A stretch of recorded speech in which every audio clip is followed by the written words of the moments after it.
मेरा नाम शिल्पा है। मेरी 16 साल की बेटी अंधी थी, जिसकी वजह से मैं बहुत परेशान रहती थी। जगह जगह लेकर उसे घूमती फिरती थी, मगर कोई फायदा नहीं हुआ था। एक दिन मेरी नंद ने तांत्रिक बाबा के बारे में बताया था, जो बहुत फेमस था।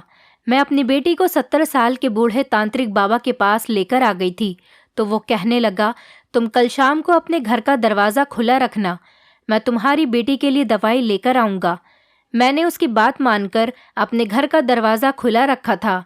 शाम के 6 बज चुके थे जब बाबा हमारे घर पर आया और उसने अपने थैले से निकालकर हमें 2 पुड़िये दे दी और कहने लगा कि इसे पानी में मिलाकर पी लो, उसके बाद तुम्हारी बेटी देखने लगेगी। हमने खुशी खुशी उस दवाई को पानी में मिलाकर पी लिया। दवाई पीते ही हमारी आंखों के सामने अंधेरा छाने लगा था और हम बेहोश हो गए थे। जैसे ही हमारी आंख खुली तो ये देखकर हमारे पैरों तले से ज़मीन निकल गई कि हमारी बेटी तो बहुत बुरी हालत में वहाँ पर मौजूद थी। मेरी शादी को 4 साल हो गए थे, लेकिन अभी तक मेरे पास कोई औलाद नहीं थी। मैंने बहुत सारे डॉक्टर्स का इलाज किया था, लेकिन जब मेरी शादी का 5वां साल लगा तो मैं प्रेग्नेंट हो गई थी। मेरे लिए ये बहुत बड़ी खुशी थी और मेरी खुशी का कोई ठिकाना नहीं था। औलाद हासिल करने के लिए मैंने बहुत सारे जतन किए थे। मैंने बहुत सारे डॉक्टर्स का ट्रीटमेंट किया था। इस सब में मेरे पति ने मेरा हमेशा साथ दिया था। मेरे पति बहुत ही अच्छे इंसान थे। उन्होंने हमेशा मेरा ख्याल रखा था। मेरे ससुराल में मेरे ससुराल वाले मुझे औलाद न होने पर बहुत ताने दिया करते थे। वो लोग मुझे बांझ समझते थे। मैं इन बातों से बहुत तंग आ गई थी। मैं तो अब हिम्मत ही हार गई थी और अपने पति से भी कह दिया था कि तुम चाहो तो दूसरी शादी कर सकते हो, मैं तो तुम्हें औलाद की खुशी नहीं दे पाऊंगी।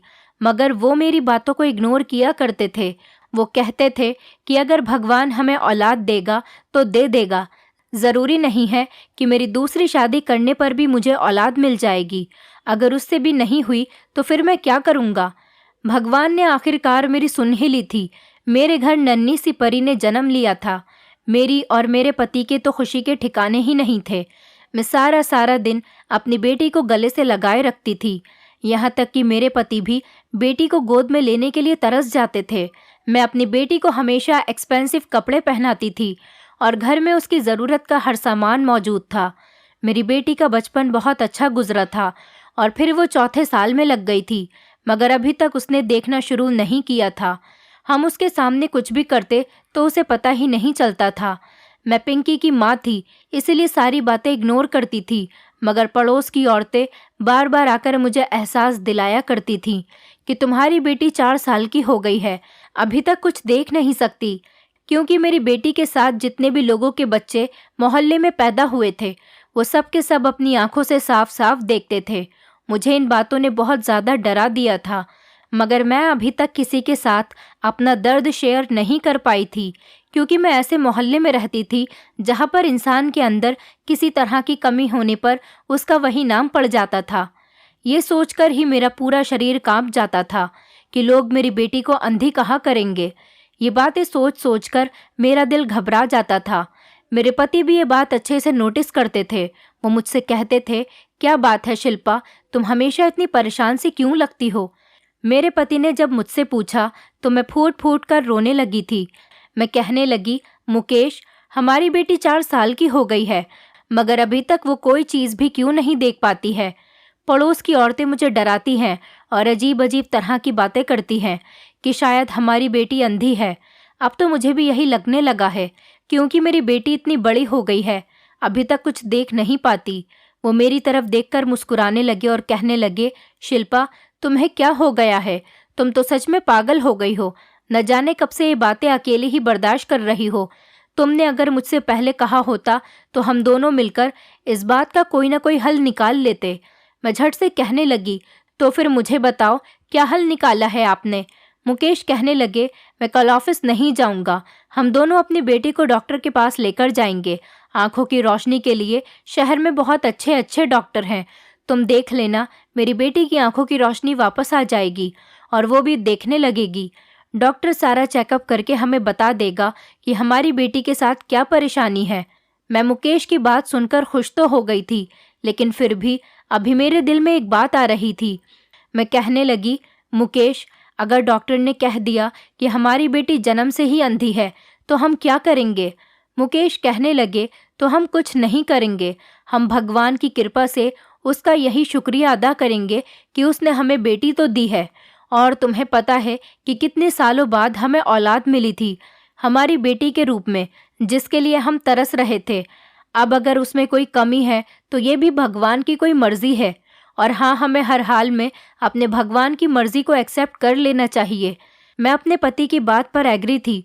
मैंने उनकी बात पर सिर हिला दिया और कमरे से बाहर निकलकर किचन के कामों में बिजी हो गई।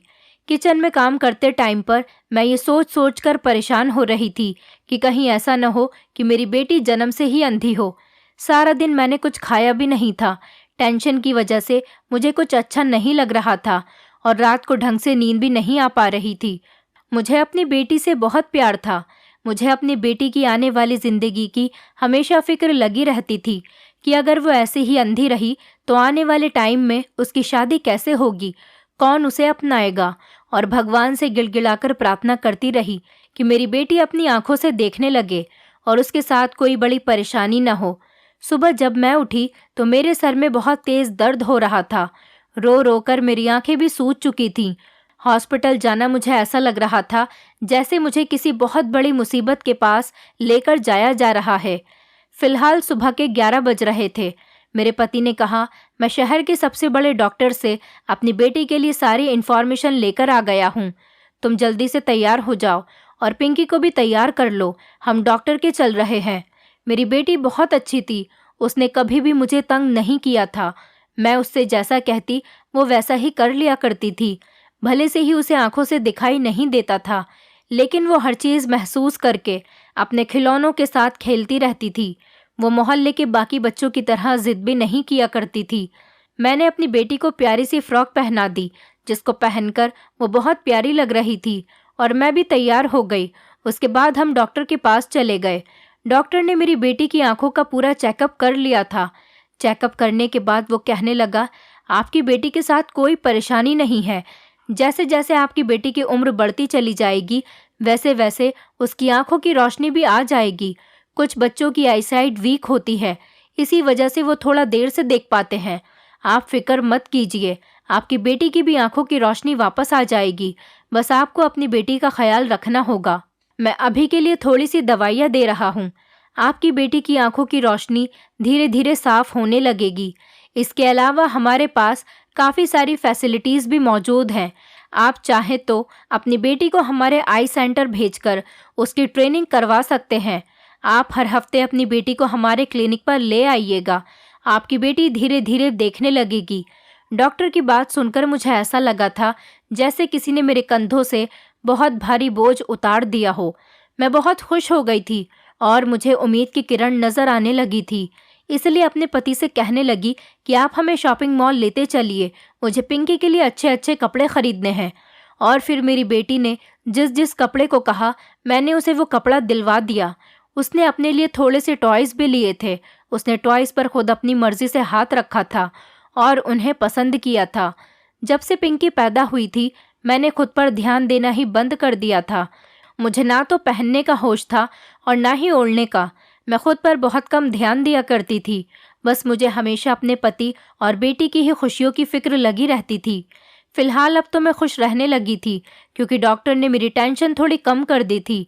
इसी तरह से वक्त गुजरता चला गया। हमने उस डॉक्टर पर बहुत पैसा खर्च किया। जिस तरह से चेकअप करने को वो कहता हम हमेशा वैसा ही कर लिया करते थे, यही सोचकर कि शायद हमारी बेटी देख सके। लेकिन धीरे धीरे मेरी बेटी अब 7 साल की हो चुकी थी और उसने अभी तक कुछ भी देखना शुरू नहीं किया था। मैंने मुकेश से कहा, अब हम उस डॉक्टर के पास अपनी बेटी को बिल्कुल भी नहीं लेकर जाएंगे। हम अपनी बेटी को किसी और अच्छे डॉक्टर को दिखाएंगे। फिर ऐसा हुआ कि हमने शहर का कोई भी डॉक्टर नहीं छोड़ा।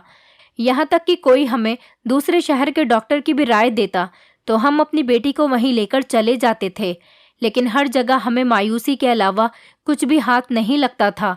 उसके बाद हमारे किसी रिश्तेदार ने हमें सजेस्ट किया कि आप डॉक्टर को छोड़कर किसी होम्योपैथिक डॉक्टर को दिखाइए। किसी दूसरे बच्चे ने भी इसी तरह से देखना शुरू किया था। वो डॉक्टर बहुत अच्छा है, तुम देखना तुम्हारी बेटी भी देखने लगेगी। अब मुझे एक नया रास्ता दिखाई दे गया था और मैं उस रास्ते की तरफ चलने लगी थी। कई साल हमारे इसी तरह से बर्बाद हो गए थे और फिर हम वेद, तांत्रिक, इन लोगों पर अपना पैसा बर्बाद करने लगे थे। और ऐसे ही करते करते मेरी बेटी 14 साल की हो गई थी, मगर अभी तक उसे कुछ दिखाई नहीं देता था। मेरे पति की जितनी भी सैलरी होती थी वो सारी हम पिंकी के इलाज पर खर्च कर दिया करते थे, इसलिए हम अपने बुढ़ापे के लिए सेविंग भी नहीं कर पाए थे। मेरी बेटी अब धीरे धीरे जवान हो रही थी और वो इतनी खूबसूरत हो रही थी कि मैं उसे दिल भर के देखने से भी डरती थी कि कहीं मेरी बेटी को मेरी ही नज़र न लग जाए। हमारे आस पड़ोस के लोग भी मेरी बेटी की खूबसूरती की तारीफ किया करते थे और सब लोग यही कहा करते थे कि शिल्पा की बेटी पिंकी बहुत खूबसूरत है। अगर ये बेचारी देखती भी होती तो इसके घर पर अभी से ही इसके रिश्ते आने शुरू हो जाते। लोगों की ये बातें सुन सुनकर मेरा दिल जलता रहता था। मेरी उम्र इतनी नहीं थी, लेकिन ज़्यादा टेंशन लेने की वजह से मेरे चेहरे पर झुर्रियाँ आने लगी थी और मैं एजिड लगने लगी थी। एक दिन हमारे साथ एक बड़ा अजीब हादसा हुआ था। एक दिन हम अपनी बेटी को लेकर एक वैद्य के पास गए थे। उन्होंने मेरी बेटी को कुछ खाने के लिए दिया और कहने लगे कि कुछ दिनों के बाद ही तुम्हारी बेटी देखने लगेगी। हमने वैद्य जी को उनकी फीस दी और वापस आने के लिए खड़े हो गए थे और बाहर निकले तो एक अजीब सा हादसा हो गया था। हमारे सामने ही एक 18 साल का लड़का अपनी साइकिल पर जा रहा था। एक तेज रफ्तार कार उसे टक्कर मारकर आगे बढ़ गई। वो जवान लड़का जमीन पर गिर गया था और उसके सर से बुरी तरह से खून बह रहा था। मुकेश भागकर उस लड़के के पास गए। उन्होंने आसपास खड़े कई लोगों को मदद के लिए बुलाया, लेकिन उसकी हेल्प करने के लिए कोई भी आगे नहीं बढ़ रहा था। बड़ी मुश्किल से एक रिक्शा वाला उस लड़के को अस्पताल लेकर जाने के लिए राजी हुआ था। हम उसे अस्पताल लेकर गए तो डॉक्टर ने अपना इलाज करना शुरू कर दिया था। फिर मैं अपनी बेटी को लेकर घर आ गई थी, जबकि मुकेश रात भर उस लड़के के साथ अस्पताल में ही रहे थे। जब वो वापस आए तो उन्होंने बताया कि उस लड़के की हालत काफ़ी सीरियस थी और वो कोमा में चला गया था और उस लड़के के पास ऐसी कोई भी चीज़ मौजूद नहीं थी जिससे उसकी पहचान की जा सकती थी या उसकी फैमिली को उसके बारे में इन्फॉर्म किया जा सके। मैंने उस लड़के के लिए बहुत सारी प्रार्थनाएं की थीं। न जाने वो लड़का किस माँ का बेटा था और उसकी माँ उसके लिए कितना परेशान हो रही होगी। कुछ दिन मेरे पति इसी तरह अस्पताल जाते रहे और उस लड़के का इलाज चलते चलते जब वो कुछ रिकवर हुआ तो मेरे पति उसे हमारे घर पर लेकर आ गए थे। उस लड़के के सर पर पट्टी बंध रही थी। मैंने अपने पति की तरफ घूरते हुए देखा तो वो उस लड़के को गेस्ट रूम में छोड़कर आए थे और कहने लगे, शिल्पा, ये लड़का होश में तो आ गया है, लेकिन अपनी याददाश्त तो खो चुका है। डॉक्टर ने कह दिया है कि हम इसको डिस्चार्ज कर देते हैं और धीरे धीरे इसका ट्रीटमेंट चलता रहेगा तो इसकी याददाश्त भी वापस आ जाएगी। तब तक मुझे इसे यहाँ लाने के अलावा और कोई रास्ता नज़र नहीं आ रहा था। ये कहाँ जाता, जबकि अभी तक इसकी फैमिली से भी कोई नहीं आया था। किसी ने शायद इसे ढूंढने की भी कोशिश नहीं की थी। मुझे इस लड़के की बहुत फिक्र सता रही थी, इसीलिए मैं इसको अपने साथ लेकर आ गया। इस लड़के को अपना नाम तो याद आ गया है। इसने अपना नाम विहान बताया है। मेरे पति बहुत परेशान लग रहे थे, फिर भी मैंने उनकी तरफ देखते हुए कहा, मुकेश, आपको नहीं पता कि हमारी बेटी जवान है। तो वो कहने लगे कि अभी ये लड़का बीमार है, जब तक ये ठीक हो जाएगा तब तक मैं इसके लिए कोई ना कोई ठिकाना ढूंढ ही लूँगा। मैंने सिर हिला दिया था। मुझे भी उस लड़के की हालत देखकर उस पर तरस आता था, इसीलिए मैं भी उसका ख्याल रखने लगी थी।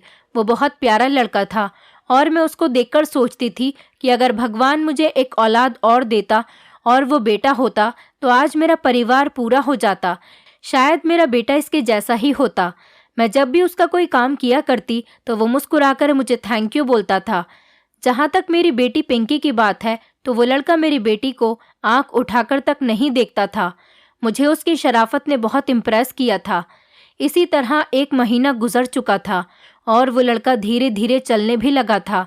मैं अपने कमरे में टीवी देख रही थी और मेरी बेटी उस टाइम पर सो रही थी तो वो लड़का मेरे कमरे में ही आ गया था और मुझसे कहने लगा, आंटी, क्या मैं आपसे एक बात पूछ सकता हूँ? मैंने कहा, हाँ हाँ बिल्कुल, ज़रूर पूछो, क्यों नहीं। तो वो कहने लगा, आंटी, मुझे ऐसा क्यों लगता है जैसे आपकी बेटी देख नहीं सकती। क्या आपको नहीं लगता कि आपकी बेटी इतनी बड़ी हो गई है? आपको उसकी आंखों की रोशनी के लिए कुछ करना चाहिए। विहान की बात सुनकर मेरी आंखों में आंसू आ गए थे। मैंने उससे कहा, बेटा, मेरी बेटी अंधी है और वो देख नहीं सकती। ये बात सुनकर विहान की आंखें फटी की फटी रह गई थी। मैं कहने लगी, जब वो 4 साल की थी तब से ही मैं उसका इलाज करवा रही हूँ। अब वो 14 साल की हो गई है, लेकिन अभी तक कोई फायदा नहीं है।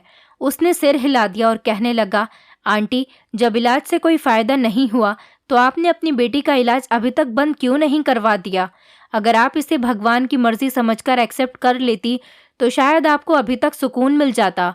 मुझे विहान की ये बातें सुनकर बहुत गुस्सा आने लगा था और मैं चिल्लाकर उससे कहने लगी, तुम्हारी हिम्मत कैसी हुई ऐसा कहने की? पिंकी मेरी इकलौती बेटी है। मैं तो मरते दम तक अपनी बेटी का इलाज करवाती रहूंगी जब तक वो ठीक नहीं हो जाती। वो तो फिर भी मेरी बेटी है, लेकिन हम तो तुम जैसे अनजान का भी इलाज करवा रहे हैं। और बस इतना ही नहीं, तुम्हें अपने घर में रहने के लिए भी जगह दी है और तुम्हारे साथ बिल्कुल अपनों जैसा ही बिहेव करते हैं। तुम्हें तो शायद याद नहीं, क्योंकि हमने देखा है तुम्हें एक तेज रफ्तार से आई हुई कार हमारी आंखों के सामने टक्कर मारकर गई थी और कोई भी तुम्हें बचाने के लिए आगे नहीं आ रहा था और तुम्हारे बचने के भी चांसेस नहीं थे। मेरे पति ने तुम्हारी मदद की, तो क्या हम तुम्हें वहां पर मरा हुआ छोड़कर वापस चले आते? और अब तुम्हारी याददाश्त जा चुकी है और हमें नहीं पता कि तुम्हारा इलाज कब तक चलेगा। तो क्या तुम्हारा इलाज ये सोचकर बंद कर दें कि इसमें भी भगवान की मर्जी है और तुम्हें अपने घर से निकाल दें? मेरी जवान बेटी घर में मौजूद होते हुए भी हमने तुम्हें अपने घर में रहने के लिए जगह दी। विहान की बात तो सीधा मेरे दिल पर जाकर लगी थी, क्योंकि जो बात विहान ने मुझसे कही थी, ऐसी बात आज तक मुझे किसी ने नहीं कही थी।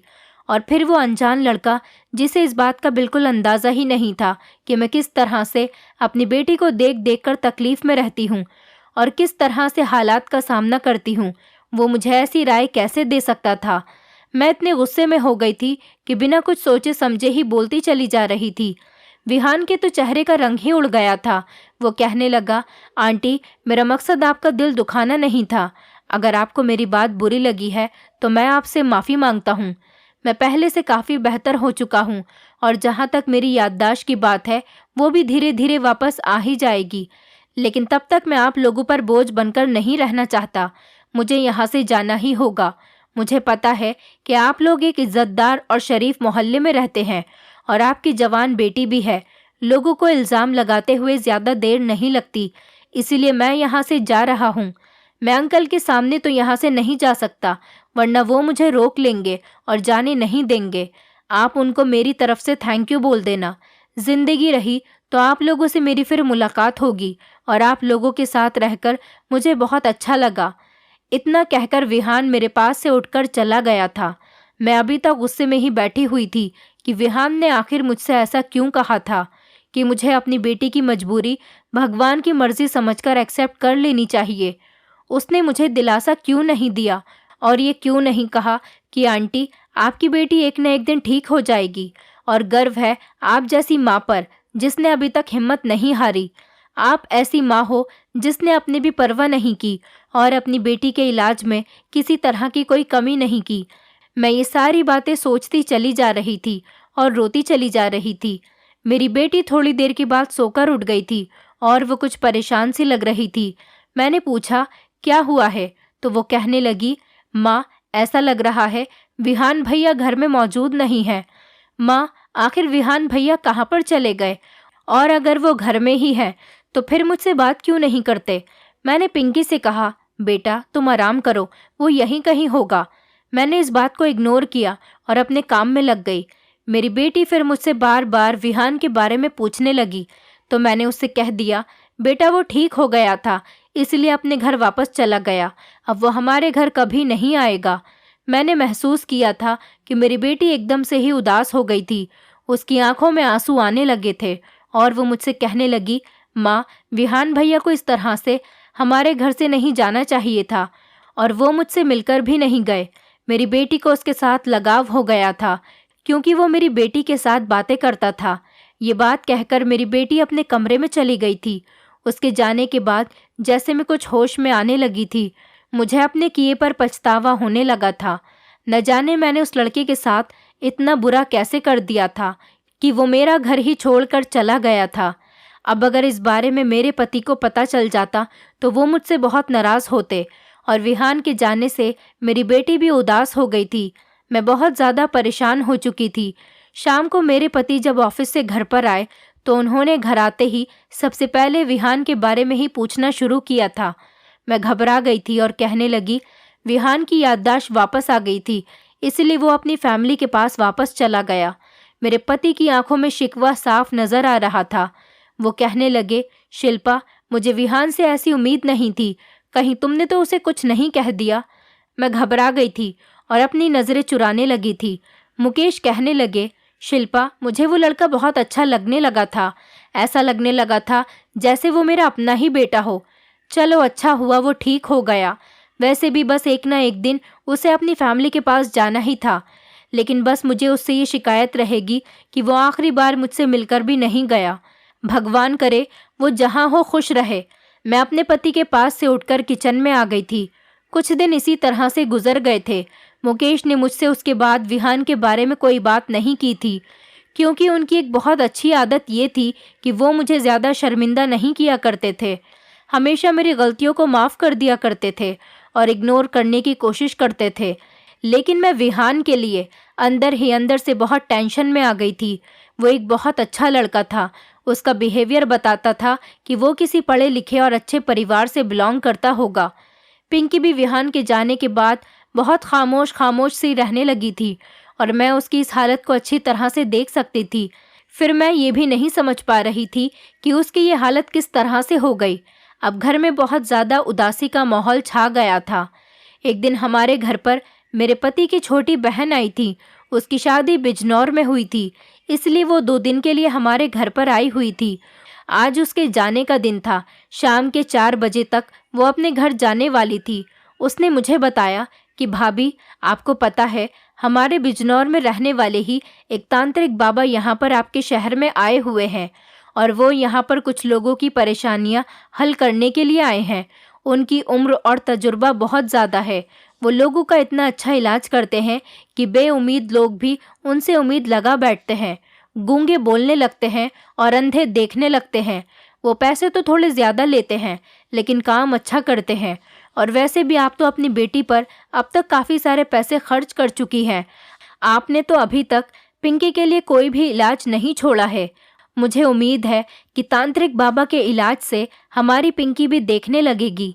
मैं अपने नंद की बात सुनकर बहुत खुश हो गई थी और मुझे उम्मीद की एक किरण नज़र आने लगी थी।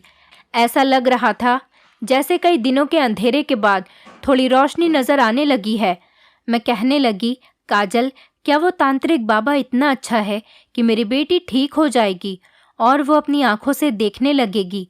तो वो कहने लगी, भाभी, उस तांत्रिक बाबा के तो हमारे बिजनौर में बहुत चर्चे हैं और वो यहाँ पर सिर्फ 1 महीने के लिए ही आया है। इससे पहले वो यहाँ से चला जाए, आप उसका फ़ायदा उठा लो और ज़रूर हमारी पिंकी उससे ठीक हो जाएगी। आपको पता है, मेरी देवरानी के पास भी औलाद नहीं हुई थी। शादी के पूरे 9 साल बाद जब उसका इलाज तांत्रिक बाबा से करवाया, उसके बाद उसने एक बेटी को जन्म दिया। अपनी नंद से ये बात सुनकर मुझे उम्मीद जागती हुई नज़र आ रही थी। मैंने काजल से उस तांत्रिक बाबा के बारे में सारी इन्फॉर्मेशन ले ली थी। शाम के 4 बजे तक मेरी नंद अपने पति के साथ अपने ससुराल बिजनौर चली गई थी और उसके बाद मेरे पति ऑफिस से जब घर पर आए तो मैंने उनको अपनी नंद काजल के बताए हुए तांत्रिक बाबा के बारे में बताया। मैंने अपने पति को बताया, मुकेश, आज काजल बता रही थी कि बिजनौर से हमारे शहर में एक तांत्रिक बाबा आया हुआ है। उनके इलाज से हर कोई ठीक हो जाता है। मैं चाहती हूँ कि आप मेरे साथ चलो। हम अपनी बेटी को भी उस तांत्रिक बाबा के पास लेकर जाएंगे। मुझे उस तांत्रिक बाबा से बहुत उम्मीद लग रही थी, मगर तांत्रिक बाबा को लेकर मुकेश का बिहेवियर कुछ अजीब सा लग रहा था। उन्हें ये सब कुछ अच्छा नहीं लगा था। मैं कहने लगी, मुकेश, तुम पैसों की परवाह मत करो, मैं अपना जेवर बेच दूंगी, लेकिन अपनी बेटी का इलाज करवा कर ही रहूंगी। मुकेश कहने लगे, शिल्पा, क्या आज तक मैंने कभी पैसों की परवाह की है?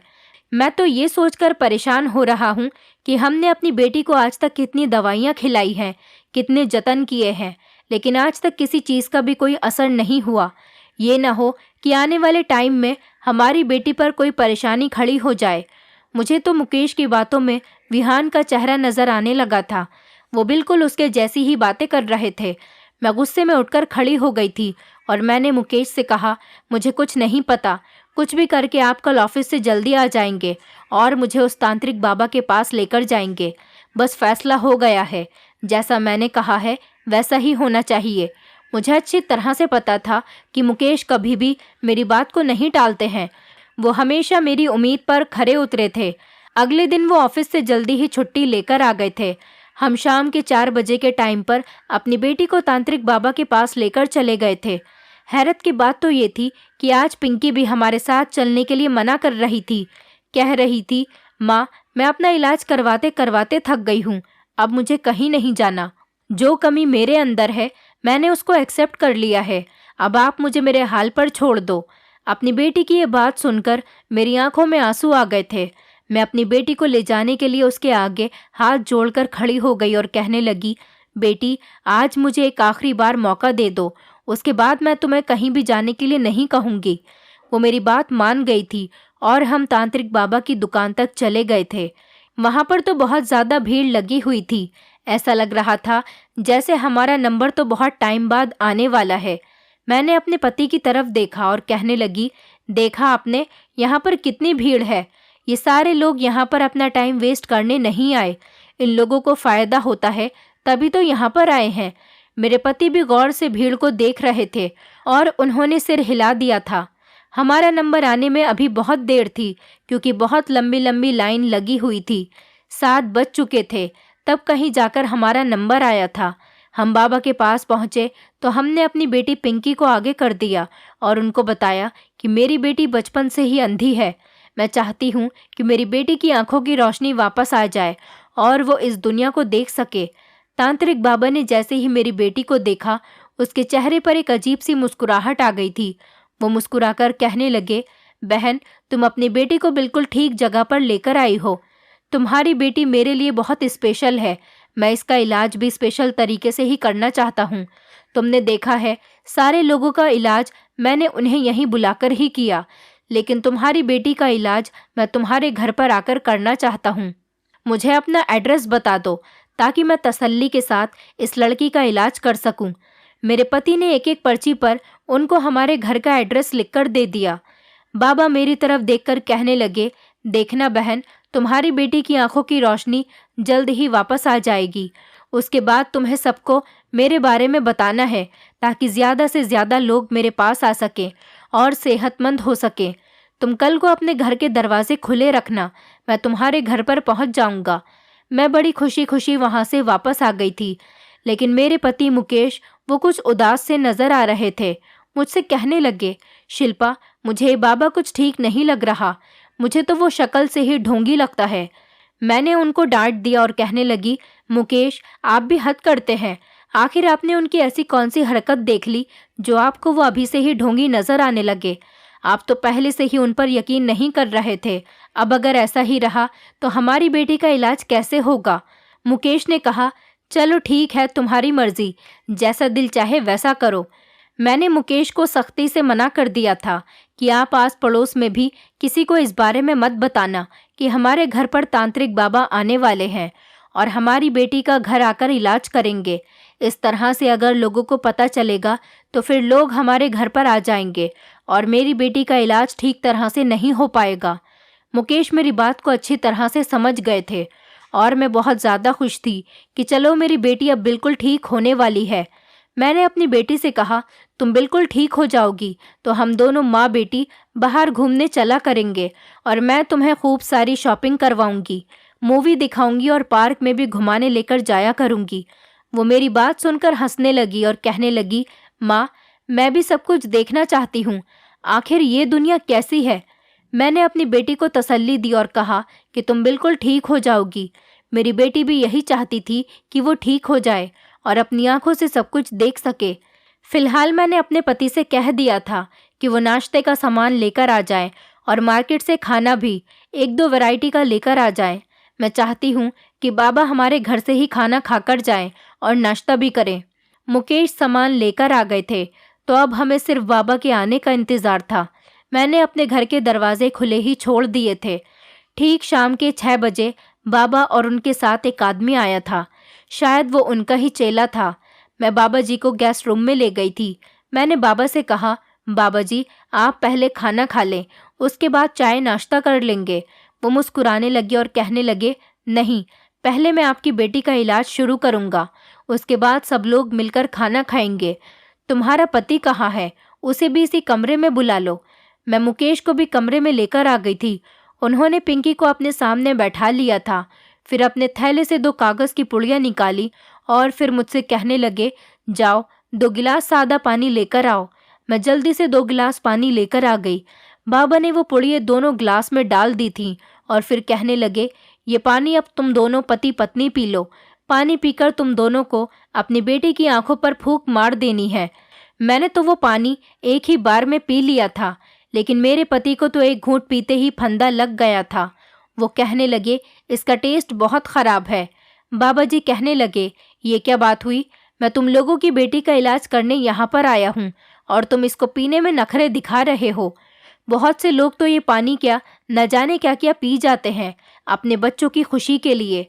मैंने मुकेश को आंखें दिखाई और कहने लगी, जल्दी से पी लो।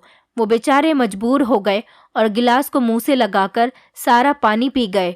थोड़ी देर ही गुजरी थी कि मेरा सर अचानक भारी होने लगा और मुझे चक्कर आने लगे। मेरी आंखें भारी होने लगी थी और मैंने पलटकर अपने पति की तरफ देखा तो उनको भी चक्कर आ रहे थे और उनका भी सर भारी होने लगा था। लेकिन वो बाबा हमें देखकर हंस रहा था।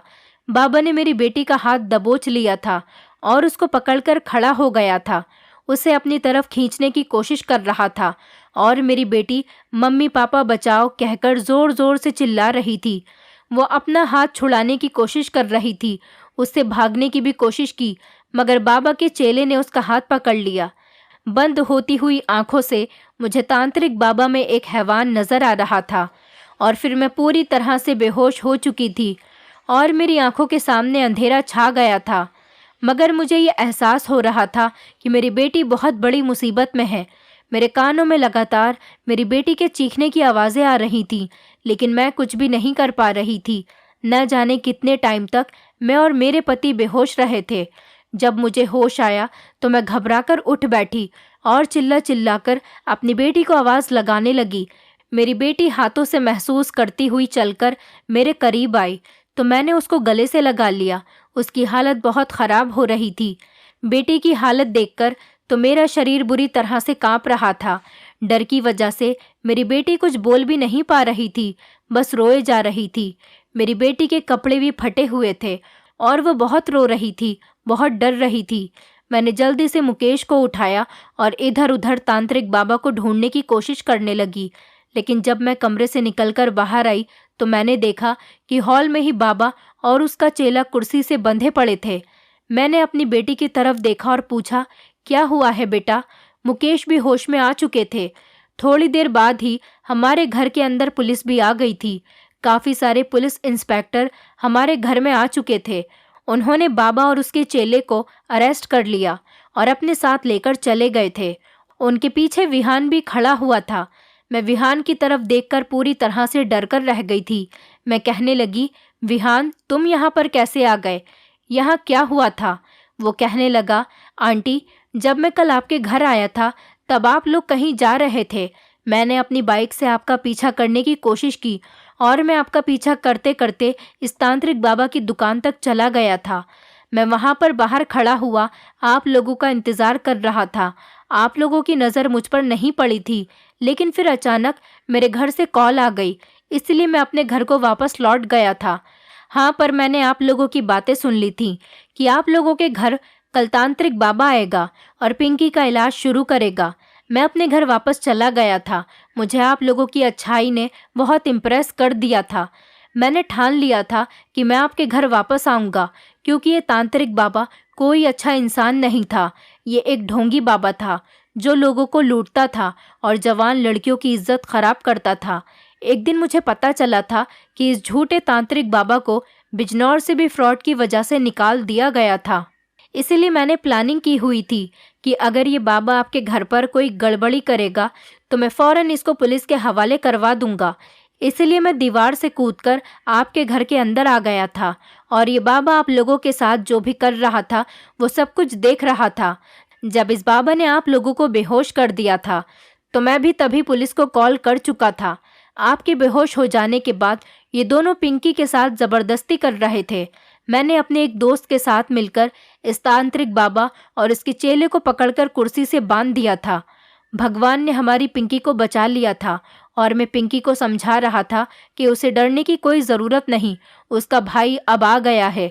मैंने आप लोगों को होश में लाने की बहुत कोशिश की, लेकिन आप लोग होश में नहीं आ सके।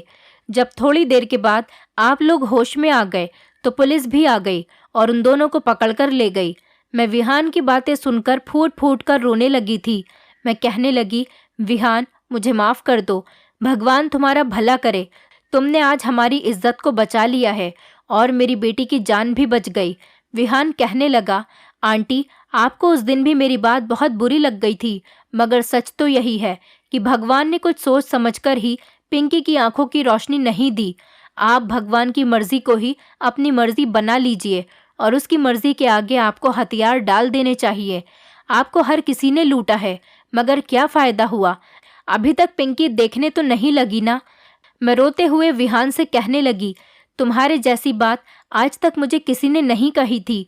बस लोग मुझे डॉक्टर बाबा या फिर वेद का ही सजेशन दिया करते थे और मैं लोगों की बातों में आती रहती थी। जो जैसा कहता वैसा ही कर लिया करती थी, क्योंकि बेटा मैं एक माँ हूँ और एक माँ अपनी औलाद की खुशी के लिए सब कुछ कर सकती है। लेकिन किसी ने मुझे ये नहीं बताया था कि भगवान की मर्जी में ही हमें भी राज़ी रहना चाहिए। तुम मुझे माफ़ कर दो। मैंने विहान के सामने हाथ जोड़ लिए थे। उसने जल्दी से मेरे हाथ पकड़ लिए और कहने लगा कि नहीं नहीं आंटी, आप ऐसा मत कीजिए, आप तो मेरी माँ हैं। मैंने भगवान से भी माफ़ी मांग ली थी। मेरे पति भी विहान से मिलकर बहुत खुश हो गए थे।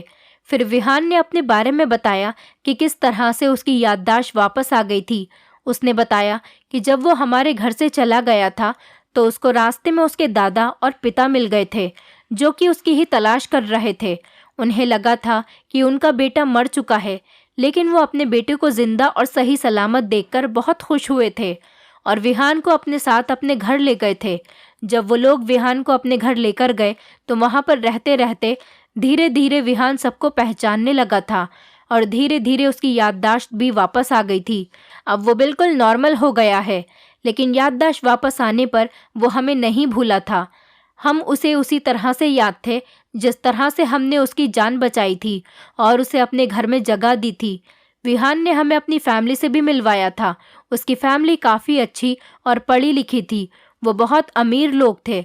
विहान ने मेरी बेटी को अपनी बहन बना लिया था और मेरे पति तो विहान को अपना बेटा ही मानते थे। मेरी ज़िंदगी में शायद अभी तक एक बेटे की कमी थी, जो कि विहान के आ जाने से पूरी हो गई थी। विहान के और हमारी फैमिली के रिलेशन काफ़ी अच्छे हो गए हैं। हम लोग एक दूसरे के साथ बहुत अच्छे तरीके से रहते हैं। मेरी बेटी भी विहान के साथ हमेशा बहन की तरह बिहेव करती है और अब देखते ही देखते मेरी बेटी 19 साल की हो गई। विहान की चाची को हमारी बेटी पिंकी बहुत पसंद आई थी, इसीलिए उन्होंने अपने बेटे का रिश्ता मेरी बेटी के लिए भेज दिया था। और सबसे अच्छी बात तो यह है, जिस लड़के के लिए मेरी बेटी का रिश्ता आया था वो लड़का बोल नहीं सकता था। दोनों में ही एक न एक कमी थी, इसलिए वो दोनों एक दूसरे की कदर करने लगे थे। मैंने अपनी बेटी की शादी विहान के चाचा के बेटे के साथ कर दी थी। मेरी बेटी अपनी ससुराल में बहुत खुश रहती थी, क्योंकि वहाँ पर उसका ख्याल रखने वाले बहुत सारे लोग हैं। शायद मेरी बेटी के भाग्य में ऐसा ही लिखा था। उस लड़के में भी एक कमी थी और मेरी बेटी में भी एक कमी थी, जिस वजह से उन दोनों का नसीब एक साथ जुड़ा हुआ था और इसीलिए वो दोनों कभी एक दूसरे को किसी बात पर भी कम नहीं समझ सकते थे, क्योंकि दोनों ही किसी न किसी बात का शिकार थे। फिलहाल दोनों बच्चों की ज़िंदगी अच्छी गुजर रही है और जिस दिन से मेरी बेटी की शादी हुई है मैं अपनी बेटी की तरफ से बेफिक्र हो गई हूँ, क्योंकि मेरी बेटी को बहुत अच्छी ससुराल मिली है। दोस्तों, उम्मीद करती हूँ आपको हमारी कहानी पसंद आई होगी। कहानी पसंद आई है तो वीडियो को लाइक करें, चैनल पर नए हैं तो चैनल को सब्सक्राइब करें और हाँ, नोटिफिकेशन बेल को ज़रूर दबाएं ताकि अगली अपडेट सबसे पहले आपको मिले।